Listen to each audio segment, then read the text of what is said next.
शहजाद पूनावाला जी, इसको बहुत बड़ा आपने पॉलिटिकल सियासी आयोजन कर दिया है। सैम पिट्रोडा जो कह रहे हैं वो तो हमने सुनाया ही है, लेकिन चाहे वो वाम दल हो, अन्य दल हो, वो सब कह रहे हैं कि इसका सियासी फायदा उठाने की कोशिश आपकी सरकार कर रही है राम मंदिर में प्राण प्रतिष्ठा की। जवाब दीजिए।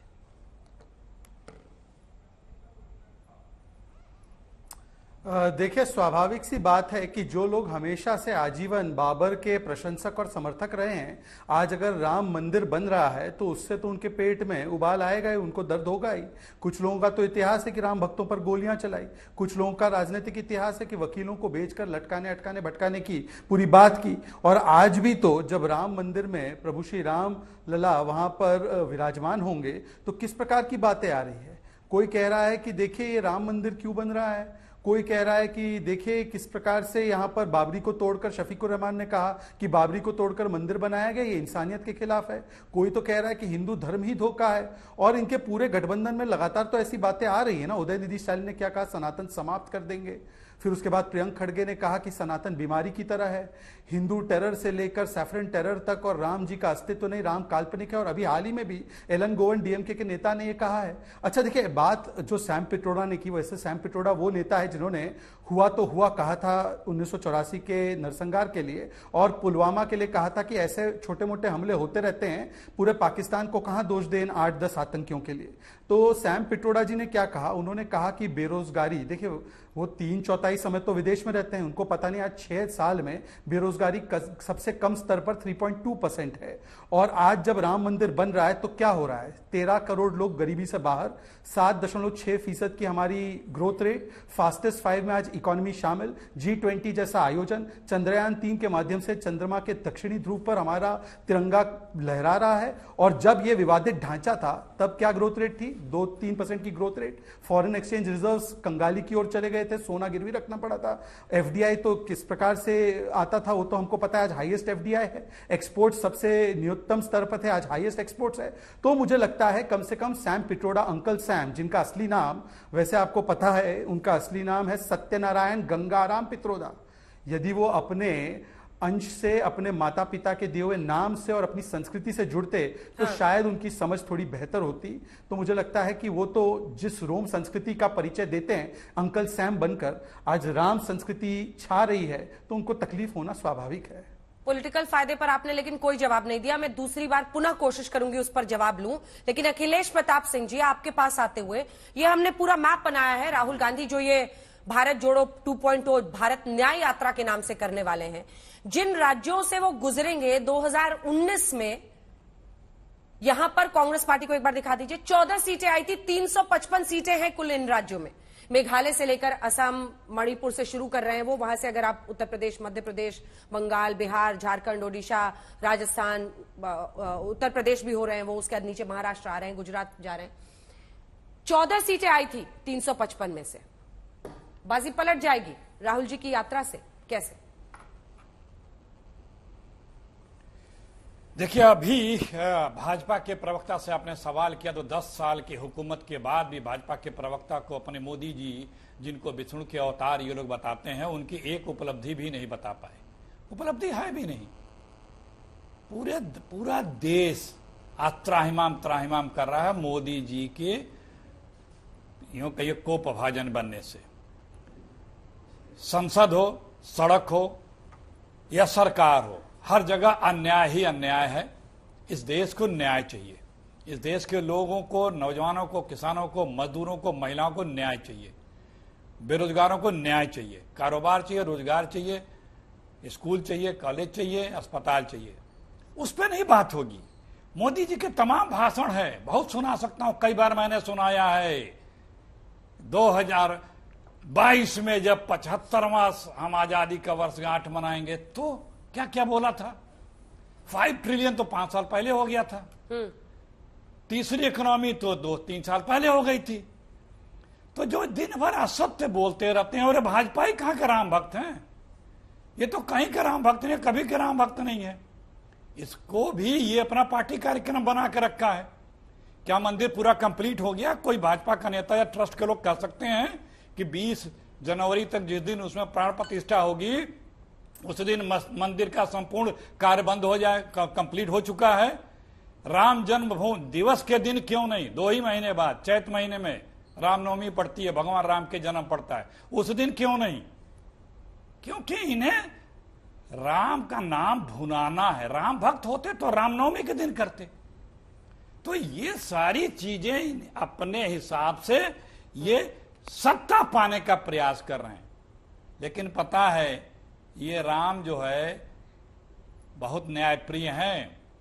वो इस बार आपको जो राम के भरोसे आप छलिया रूप धारण करके जो कालनेमी सरीके राम भक्त जो लोग बनते हैं उनके साथ क्या होता है वो पहचानते हैं भगवान जी। आपको जिम्मेदारी मिली थी इस देश की सत्ता संभाल के चला करके लोगों को जो वादे किए थे आपने, काला धन से लगाए, नौकरी से लगाए, कारोबार से लगाए, डॉलर से लगाए, पेट्रोल के दाम से लगाए, महंगाई बेरोजगारी से लगाए, 100 स्मार्ट सिटी से लगाए, काशी क्योटो से लगाए, गंगा मैया की सफाई से लगाए, हर घर में हर व्यक्ति को एक घर, उसमें जल, उसमें नल, उसमें पानी, उसमें LED बल्ब, बुलेट ट्रेन, बहुत सी चीजें हैं, पूरी फहरिस्त है मेरे पास, पढ़ सकता हूँ। ठीक है, क्या लेकिन हुआ? अखिलेश जी आपने भी उन शब्दों भारत का न्याय यात्रा उच्चारण पर एक एक लाइन भाजपा नहीं ही बोली। करता है।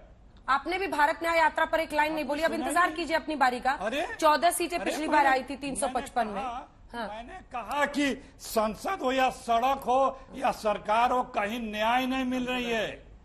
भारत न्याय यात्रा हर जगह हिंदुस्तानियों को न्याय मांगने के लिए तरसना ठीक पड़ रहा है। ठीक है, शहजाद संसद में आवाज जी उठाने जवाब पे दीजिए। 146 न्याय यात्रा के जरिए लोगों की आवाज बनेंगे और वो कह रहे हैं कि आप जल्दबाजी में राम मंदिर का, एक सेकंड प्लीज अखिलेश जी, बीच में नहीं, अखिलेश जी प्लीज, वो कह रहे हैं राम मंदिर का आप लोग जल्दबाजी में प्राण प्रतिष्ठा कर रहे हैं। इसके बाद अनुराग जी आ रही हूं।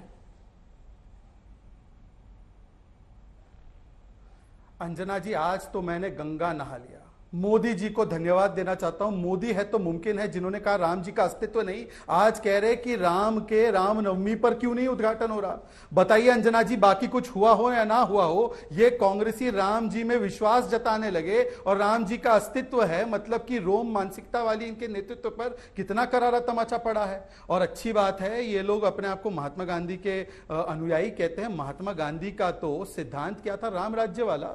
महात्मा गांधी तो हे राम कहते कहते चले गए, उनके समाधि पर हे राम लिखा हुआ है।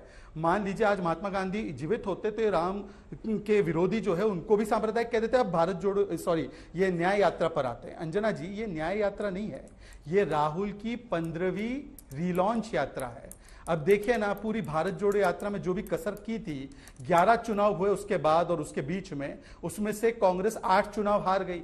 तो अब री लॉन्चिंग भी करना है। ममता दीदी और आम आदमी पार्टी ने जो नो कॉन्फिडेंस मोशन राहुल के खिलाफ पारित किया है, उसके बाद रीब्रांडिंग भी करना है। और क्योंकि कांग्रेस पार्टी इंडी गठबंधन में अपनी जगह को खोते जा रही है, तो अपने आप को उस प्रतिस्पर्धा में आगे रीब्रांड करके रीपोजिशन भी करना है। तो ये रीब्रांडिंग, रीलॉन्चिंग और रीपोजिशनिंग यात्रा तो है, परंतु 2 सवाल मेरे मन में उत्पन्न हुए। इन्होंने कहा कि ईस्ट से वेस्ट की यात्रा है। अंजना जी, ईस्ट मोस्ट पॉइंट कौन सा है भारत का? अरुणाचल प्रदेश। वहां पर यात्रा शुरू होना तो दूर की बात है, जा भी नहीं रही है। ऐसा कौन सा MOU है चाइना के साथ, पता नहीं, वो बाद में बता देना। उसके बाद वो यात्रा जा रही है बिहार में।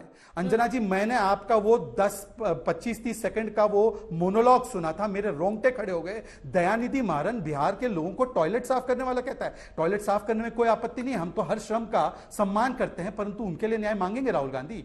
फिर वो उत्तर प्रदेश जा रहे। उत्तर प्रदेश के लिए क्या बोला था रेवांत रेड्डी और सेंथिल कुमार ने? गौमूत्र राज्य, बिहार का DNA, ये उत्तर भारतीयों का DNA तेलंगाना DNA से कमतर होता है। आप ही के कॉलीग राहुल कंवल से कहा था, उनके लिए न्याय मांगेंगे।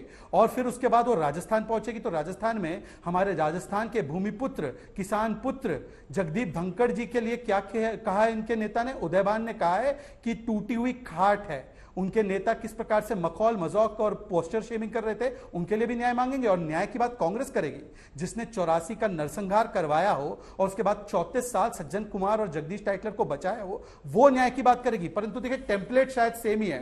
भारत जोड़ो यात्रा की शुरुआत किससे हुई? जॉर्ज पोनैया, जिसने मां दुर्गा का भी अपमान किया, भारत माता का भी अपमान किया।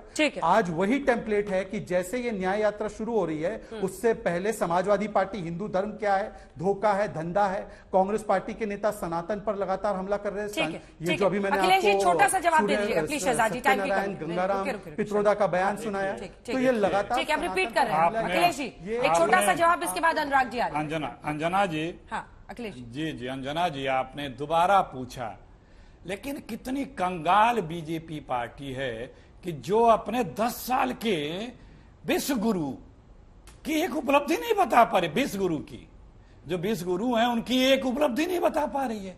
रटे हुए तोता की तरह से दूसरों की निंदा और आत्म प्रशंसा के अलावा एक उपलब्धि नहीं गिना पाने वाले भाजपा के लोगों का देख लीजिए क्या हाल है। तो क्या हाल होगा इनका। ये राम जन्मभूमि की बात करते हैं, क्या क्या सब। भैया कब तुम लोग राम भक्त रहे हो, कब रहे हो। 89 में तुम लोग आए इस आंदोलन में हिमाचल से। उसके बाद हम पे आरोप लगाते थे कि ताला खुलवा दिया, शिलान्यास करवा दिया, भूमि अधिग्रहण करा दिया, रामराज की कर दिया। तब तो हमको कोसते थे, जबकि सबकी अदालतों के द्वारा होता था। तुम तो सिर्फ राम को कभी माने हो, कभी भाजपा। यही उत्तर प्रदेश में राम के जन्म को लेकर के कितने अमर्यादित भाषा बोलने वाला इनका मंत्री अभी भी भाजपा के उत्तर प्रदेश के मंत्रिमंडल में है। बिहार में इनका एक नेता राम के बारे में क्या कहता वो अभी भी इनकी पार्टी में है। बंगाल में बीजेपी के प्रदेश अध्यक्ष ने राम के बारे में क्या क्या कहा था। अंजना जी आपने स्वयं इंटरव्यू लिया था, वो सारी चीजें ऑन रिकॉर्ड हैं। ये कोई राम भक्त नहीं है, सब सत्ता के भक्त हैं। इनको सत्ता चाहिए, सिर्फ सत्ता के लिए। मैंने कहा ना, बता दो भैया कि रामनवमी के दिन क्यों नहीं, उससे अच्छा दिन क्या होता है। 2 ही महीने बाद तो है।